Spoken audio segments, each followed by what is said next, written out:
북한이 최근 서해 북방 한계선 이북의 창린도에 240mm 개량형 방사포를 새로 배치한 사실이 확인됐다.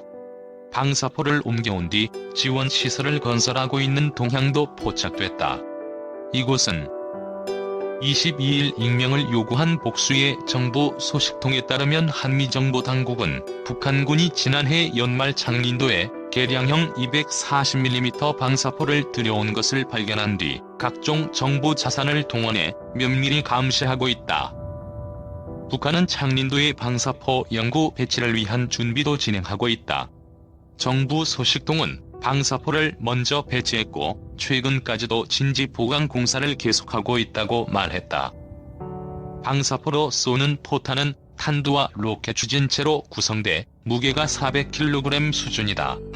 방사포의 포탄을 재장전하는 기중기를 놓는 작업으로 추정한다는 게 이 소식통의 전언이다. 방사포 배치는 2018년 9월 남북 정상회담을 계기로 군사분계선 일대에서 군사적 긴장을 낮추기로 한 9.19 군사합의를 사실상 무력화하려는 조치다. 북한이 기존 무기를 빼지 않고 더 치명적인 군사력으로 한국을 위협하려 하기 때문이다. 창린도는 황해도 옹진 반도 서쪽에 있는 섬이다. 서해 5도 백령도 아래 소청도에서 32km, 대연평도에서는 45km 떨어져 있다.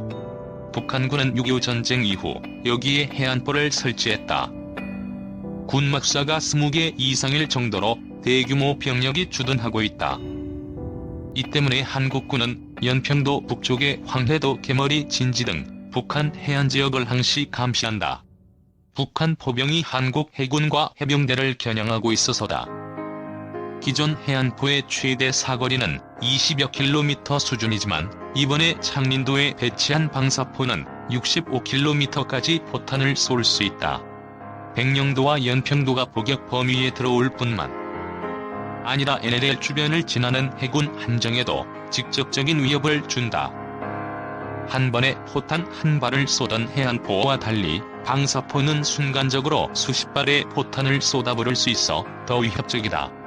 게다가 개량형 240mm 방사포는 포탄 18발을 한 번에 쏘던 기존 방사포의 성능을 높여 22발을 단번에 발사할 수 있다.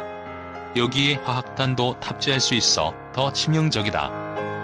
북한군은 지금까지 방사포를 주로 육상의 군사분계선 이북 지역에 배치해 서울을 비롯한 수도권을 직접 위협했다. 이제는 서울 불바다 위협이 서해상 NLL 지역으로 확대됐다. 이처럼 군사적 위협이 늘었지만 국방부는 지난달 펴낸 2020 국방백서에서 접경지역 주해역에서의 우발적 충돌방지 조치 이행 등 전반적으로 9월 19일 군사합의를 준수하고 있다고 평가했다. 북한은 이미 9월 19일 군사합의를 위반했다. 김 위원장은 2019년 창린도 방어대를 현장에서 해안포 사격을 직접 지시했다. 이는 명백한 남북한 합의사항 위반이다. 9월 19일 군사합의는 NLL과 MG 일대에서 사격을 금지했다. 국방부는 국방백서에서 지난해 5월 비무장지대에서 발생한 경계초소 총격 사건과 2019년 11월 서해 완충 지역인 인근 창린도에서 북한이 해안포를 쏜 것은 군사합의를 위반이라고 인정했다. 북한은 9월 19일 군사합의 직후부터 사실상 이를 무력화했다. 적대 행위 중지 합의했음에도 하루 최대 2차례씩 해안포 포문을 개방하고 있다. 해안포와 함포의 포구, 호신덮개 설치 및 포문 폐쇄 조치를 취하기로 했다는 합의를 무시한 조치다.